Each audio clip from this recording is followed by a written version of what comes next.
Hello बच्चों, तो finally कक्षा 9 में पूरक परीक्षा 2024-25 विषय विज्ञान यानी साइंस का असली प्रश्न पत्र लेकर आ चुके हैं, जो कि आपका 23 अप्रैल को होने वाला है। सो बच्चों, आपको बिल्कुल भी टेंशन नहीं लेना है। यदि आपने इस वीडियो को शुरू से लेकर लास्ट तक वॉच किया तो 100% गारंटी है कि आपके 75 में 75 नंबर आने वाले हैं। आपका एक भी नंबर कहीं पास का कटने वाला नहीं है। तो बच्चों, आप देख सकते हैं पेपर का फ्रंट पेज कुछ इस टाइप का होने वाला है। तो चलिए बिना टाइम वेस्ट के हम आपको दिखाने वाले हैं क्वेश्चन नंबर फर्स्ट से। सो यहाँ पे हमारे सामने प्रश्न क्रमांक 1 है, सही विकल्प का चयन कर लिखिए। क्वेश्चन पहला इसका 100 डिग्री सेल्सियस पर जल की भौतिक अवस्था है। इसका आंसर करना है ऑप्शन नंबर बा द्रव। दूसरा प्रश्न है, आयोडीन टिंचर कीटाणुरोधी गुण रखता है। यह विलयन निम्नलिखित में से किसको घोलने पर बनता है? इसका आंसर करना है ऑप्शन नंबर सा जल में आयोडीन। प्रश्न 3, सल्फर परमाणु का परमाणु द्रव्यमान होता है। इसका आंसर हो जाएगा ऑप्शन नंबर सा 32। प्रश्न 4 है, मैग्नीशियम का सही इलेक्ट्रॉनिक विन्यास है। इसका आंसर करना है बच्चों ऑप्शन नंबर बा 282। प्रश्न 5 है, लाइसोसोम उत्पन्न होते हैं। इसका आंसर हो जाएगा ऑप्शन नंबर बा गाल्जी उपकरण से। छठवां प्रश्न है, अस्थियों से मांसपेशियों को जोड़ने वाला संयोजी ऊतक है। ऑप्शन नंबर आ हो जाएगा कंडेरा। प्रश्न 7 है, चाल तथा वेग दोनों का मात्रक है। इसका आंसर करना है ऑप्शन नंबर बा मीटर प्रति सेकंड स्क्वायर।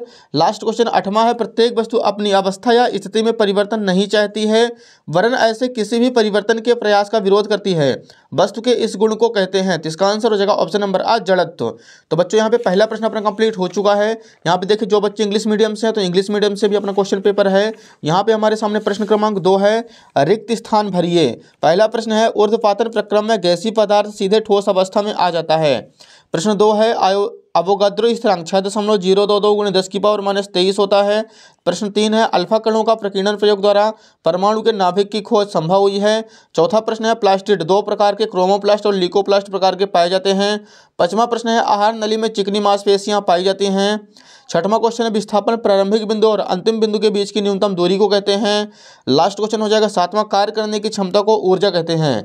तो बच्चों, यहाँ पे दूसरा प्रश्न भी अपना कंप्लीट हो चुका है। इसका भी आप लोग स्क्रीनशॉट ले लीजिए और इन सभी क्वेश्चनों को अपनी कॉपी में नोट करते चलिए। नेक्स्ट देखिए, प्रश्न 3 है, सही जोड़ी मिलाइए। एक साइड है स्तंभ आ, दूसरी साइड है स्तंभ बा। पहला क्वेश्चन है, शुष्क बर्फ। इसका आंसर करना है ठोस CO2। ब्रोमीन, तो इसका आंसर हो जाएगा अधातु है। तीसरा अमोनियम NH4+ आयन। चौथा है, जेम्स चैडविक न्यूट्रॉन की खोज की थी। पास्कल दाब का मात्रक है 1 किलोवाट। तो इसका आंसर हो जाएगा 1000 जूल प्रति सेकंड। श्रव्यता प्रयास 20 हर्ट्ज से 20,000 हर्ट्ज के मध्य। अगला है गाजर घास, तो इसका आंसर हो जाएगा पार्थेनियम। तो बच्चों, तीसरा प्रश्न भी अपना कंप्लीट हो चुका है। इसके भी आंसर यहाँ पे सामने लिखे हुए हैं, आप इसका भी स्क्रीनशॉट ले लीजिए। अगला प्रश्न देखिए, प्रश्न क्रमांक 4 है, एक वाक्य में उत्तर लिखिए। पहला क्वेश्चन है, 100 डिग्री सेल्सियस तापमान को केल्विन इकाई में परिवर्तित करके लिखिए। तो इसका आंसर हो जाएगा 273 + 100 = 373 केल्विन। दूसरा प्रश्न है, मिश्र धातु पीतल के घटकों के नाम लिखिए। तो इसका आंसर हो जाएगा तांबा और जस्ता।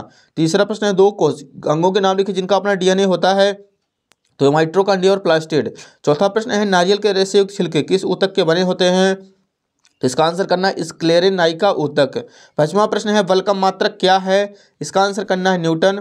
छठवां क्वेश्चन है, किसी वस्तु पर 8 न्यूटन का बल लगाने पर वह बल की दिशा में 12 मीटर विस्थापित हो जाती है, तो कार्य कितना होगा? तो बच्चों, यहाँ पे 8 का 12 से गुणा कर देंगे तो आ जाएगा 12×8 = 96 जूल। लास्ट क्वेश्चन 7वां है, रबी की 2 फसलों के नाम लिखिए। तो इसका आंसर हो जाएगा चना और गेहूं। तो बच्चों, चौथा प्रश्न भी कंप्लीट हो चुका है। इसके भी आंसर आपको साइड में दिख रहे होंगे, इसका भी आप लोग स्क्रीनशॉट ले लीजिए। अगला प्रश्न देखिए, प्रश्न 5 है, वाष्पीकरण को प्रभावित करने वाले कोई 2 कारक लिखिए। तो इसका आंसर आप लोग यहाँ पे देख सकते हैं। सबसे पहले हेडिंग डालना है, वाष्पीकरण को प्रभावित करने वाले कारक निम्न हैं। पहला हो जाएगा सतह का क्षेत्रफल, दूसरा वायु की गति, तीसरा आर्द्रता की मात्रा, चौथा हो जाएगा तापमान। अगला प्रश्न 6वां है, निलंबन के कोई 2 गुणधर्म लिखिए। इसका आंसर यहाँ पे देखिए बच्चों, पहला हो जाएगा दृश्यता, कणों को आंखों से देखा जा सकता है। दूसरा पॉइंट लिखना है, मिश्रण का प्रकार विषमांगी मिश्रण होता है। अगला प्रश्न 7 है, विलयन की सांद्रता दर्शाने वाली कोई 2 विधि लिखिए। तो इसका आंसर लिखना हमें पहली विधि हो जाएगी, द्रव्यमान प्रति विलयन के द्रव्यमान प्रतिशत बराबर विलय का द्रव्यमान बटे विलयन का द्रव्यमान × 100। दूसरा पॉइंट हो जाएगा, द्रव्यमान प्रति विलयन के आयतन प्रतिशत बराबर विलय का द्रव्यमान बटे विलयन का द्रव्यमान × 100। तो इसका भी बच्चों आप लोग स्क्रीनशॉट ले लीजिए 7वें का। अगला प्रश्न 8वां है, समस्थानिक के कोई 2 अनुप्रयोग लिखिए। तो इसका आंसर आप लोग यहाँ पे देखिए, पहला पॉइंट हो जाएगा, कैंसर के उपचार में कोबाल्ट के समस्थानिकों का उपयोग किया जाता है। दूसरा पॉइंट हो जाएगा, घेंघा रोग के उपचार में आयोडीन के समस्थानिकों का उपयोग किया जाता है। अगला प्रश्न देखिए बच्चों, अगले पेज पर दिया गया है। प्रश्न 9 है, यदि तत्व का परमाणु क्रमांक 6 है तो तत्व की संयोजकता क्या होगी? इस तत्व का नाम भी लिखिए। तो इसका आंसर लिखना में, यदि तत्व का परमाणु क्रमांक 6 हो तो उस तत्व की संयोजकता 4 होगी और उस तत्व का नाम कार्बन होगा। इसका संकेत C होगा। प्रश्न 10 है न्यूरॉन का नामांकित चित्र बनाइए, तो ये आप लोगों को समझ जाएगा। प्रश्न 11 देखिए एरियोलर संयोजी ऊतक के कोई दो कार्य लिखिए, तो इसका आंसर लिखना हमें एरियोलर संयोजी ऊतक के दो कार्य निम्न है। पहला हो जाएगा अंगों के अंदर के स्थान का भराव करने में, दूसरा पॉइंट लिखना है भोजन एवं अन्य कार्बनिक पदार्थों का संचय करने में। प्रश्न 12 एकदम सिंपल मोस्ट इंपॉर्टेंट है, दूरी और विस्थापन में अंतर लिखिए कोई दो। तो बच्चों इसका आंसर करना है, एक साइड हमें हेडिंग डालना है दूरी, दूसरे साइड हेडिंग डालना है विस्थापन। पहला पॉइंट दूरी एक अदिश राशि है, विस्थापन एक सदिश राशि है। दूरी वस्तु द्वारा तय किए गए पथ की लंबाई पर निर्भर करती है, विस्थापन वस्तु द्वारा तय किए गए पथ की लंबाई पर निर्भर नहीं करता। तो हो जाएगा बच्चों उत्तर क्रमांक 12 का आंसर, इसका भी आप लोग स्क्रीनशॉट ले लीजिए। प्रश्न 13 है न्यूटन का गति संबंधी द्वितीय नियम लिखिए, तो यहाँ पे हेडिंग डालना है न्यूटन का गति संबंधी द्वितीय नियम।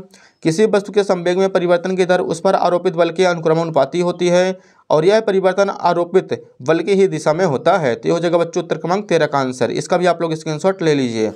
प्रश्न 14 है निम्नलिखित में से किसका जलत्व अधिक है। पहला क्वेश्चन है एक रबर की गेंद अथवा उसी आकार का पत्थर, दूसरा हो जाएगा एक साइकिल अथवा रेलगाड़ी, तीसरा 5 रुपये का सिक्का अथवा 1 रुपये के सिक्के का, चौथा हो जाएगा 1 किलोग्राम लोहे का टुकड़ा या 1 किलो लकड़ी का टुकड़ा। तो इसका आंसर लिखना है, पहले का आंसर हो जाएगा बच्चों पत्थर, दूसरे का रेलगाड़ी, तीसरे का 5 रुपये के सिक्के का होगा और चौथे में हो जाए दोनों का वजन बराबर होगा। अगला प्रश्न देखिए प्रश्न क्रमांक 15 आर्किमिडीज के सिद्धांत के कोई दो अनुप्रयोग लिखिए। तो यहाँ पे हमें हेडिंग डाल देना, सबसे पहले आर्किमिडीज के सिद्धांत के दो अनुप्रयोग निम्न हैं।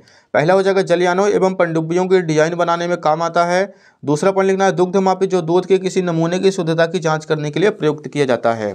अगला प्रश्न 16 है क्या कारण है कि लोहे की एक छोटी सी कील पानी में डूब जाती है जबकि लोहे का ही बना जहाज पानी में नहीं डूबता। इसका आंसर लिखना बच्चों लोहे की कील का घनत्व पानी से बहुत ज़्यादा होता है, इसलिए यह आसानी से डूब जाती है। जहाज द्वारा हटाए गए पानी का वजन उसके वजन के बराबर होता है, इसलिए यह तैरती रहती है। अगला प्रश्न 17 है पादप कोशिका एवं जंतु कोशिका में 3 अंतर लिखिए। तो यहाँ पे सबसे पहले हेडिंग डाल देना हमें पादप कोशिका, दूसरे साइड जंतु कोशिका। पहला पॉइंट हो जाएगा सेलुलोज की बनी कोशिका भित्ति पाई जाती है, कोशिका भित्ति नहीं पाई जाती है। दूसरा पॉइंट हो जाएगा हरित लवक पाए जाते हैं, हरित लवक नहीं पाए जाते हैं। तीसरा पॉइंट लिखना है बड़े आकार की रिक्तिकाएँ पाई जाती है, रिक्तिकाएँ नहीं होती अथवा बहुत छोटी होती हैं। तो हो जाएगा बच्चों उत्तर क्रमांक 17 का आंसर, इसका भी आप लोग स्क्रीनशॉट ले लीजिए। अगला प्रश्न 18 है यदि किसी कार का द्रव्यमान 1500 किलोग्राम है तो उसके वेग को 30 किलोमीटर प्रति घंटे से 60 किलोमीटर प्रति घंटे तक बढ़ाने में कितना कार्य करना पड़ेगा। तो इसका आंसर यहाँ पे देखिए बच्चों सबसे पहले लिखेंगे, दिया है m बराबर 1500 किलोग्राम, u बराबर आ जाएगा 8.33 मीटर प्रति सेकंड, u की वैल्यू आ जाएगी 16.67 मीटर प्रति सेकंड स्क्वायर। कार्य बराबर सूत्र होता है w बराबर 1/2 mv square minus 1/2 mu square. 1/2 m आ जाएगा कॉमन, अंदर बचेगा v square minus u square, v की जगह पे v की वैल्यू, u की जगह पे u की वैल्यू पुट कर देना है। तो यहाँ पे आ जाएगा बच्चों 750 गुणे 208.5, इसका आपस में गुणा कराएंगे तो आ जाएगा यहाँ पे 1,56,375 जूल। ये हो जाएगा उत्तर क्रमांक 18 का परफेक्ट आंसर, इसका आप लोग स्क्रीनशॉट ले लीजिए। अगला प्रश्न 19 है मधु उत्पादन के लिए प्रयुक्त मधुमक्खी में कौन कौन से 3 वांछित गुण होने चाहिए। तो यहाँ पे बच्चों इसका आंसर लिखना, सबसे पहला पॉइंट हो जाएगा छत्ते में शहद को इकट्ठा करने की कुशल दक्षता होनी चाहिए। दूसरा पॉइंट करना हमें अपने शत्रुओं से अपनी रक्षा की सामर्थ्य शक्ति होनी चाहिए। तीसरा पॉइंट हो जाएगा रानी मधुमक्खी में अधिक से अधिक अंडे पैदा करने की क्षमता होनी चाहिए। तो हो जाएगा बच्चों उत्तर क्रमांक 19 का आंसर। अगला प्रश्न 20 है निम्नलिखित के सूत्र लिखना है। यहाँ पे पहला दिया गया है सोडियम ऑक्साइड, दूसरा है एल्यूमिनियम ऑक्साइड, तीसरा हो जाएगा सोडियम सल्फाइड, चौथा हो जाएगा कैल्शियम कार्बोनेट। तो पहला पॉइंट है बच्चों यहाँ पे सोडियम ऑक्साइड, इसका फॉर्मूला होता है Na2O, aluminium oxide Al2O3, sodium sulphide इसका फॉर्मूला हो जाएगा Na2S, कैल्शियम कार्बोनेट इसका फॉर्मूला करना है CaCO3। तो बच्चों यहाँ पे 20 नंबर क्वेश्चन कंप्लीट हो चुका है, इसका आप लोग स्क्रीनशॉट ले लीजिए। अगला प्रश्न देखिए प्रश्न क्रमांक 21 अगले पेज पर दिया गया है गति में परिवर्तन की दर को कैसे ज्ञात किया जा सकता है, इसे क्या कहते हैं, इसका मात्रक भी लिखिए। तो इसका आंसर करना बच्चों हमें सबसे पहले किसी वस्तु के वेग में परिवर्तन की दर को त्वरण कहते हैं। इसका मात्रक मीटर प्रति सेकंड स्क्वायर होता है तथा यह एक सदिश राशि है। किसी वस्तु के संवेग में परिवर्तन वस्तु के द्रव्यमान और वस्तु के वेग के परिवर्तन के गुणनफल के बराबर होता है। इस संबंध को delta P equal M into delta V के रूप में व्यक्त किया जाता है। इसी प्रकार हम गति में परिवर्तन की दर को ज्ञात कर सकते हैं। तो हो जाएगा बच्चों उत्तर क्रमांक 21 का आंसर, इसका भी आप लोग स्क्रीनशॉट ले लीजिए। लास्ट क्वेश्चन देखिए 22 नंबर है ध्वनि के बहुल परावर्तन के 4 उपयोग लिखिए। तो यहाँ पे हेडिंग डालना हमें सबसे पहले ध्वनि के बहुल परावर्तन के 4 उपयोग निम्न हैं।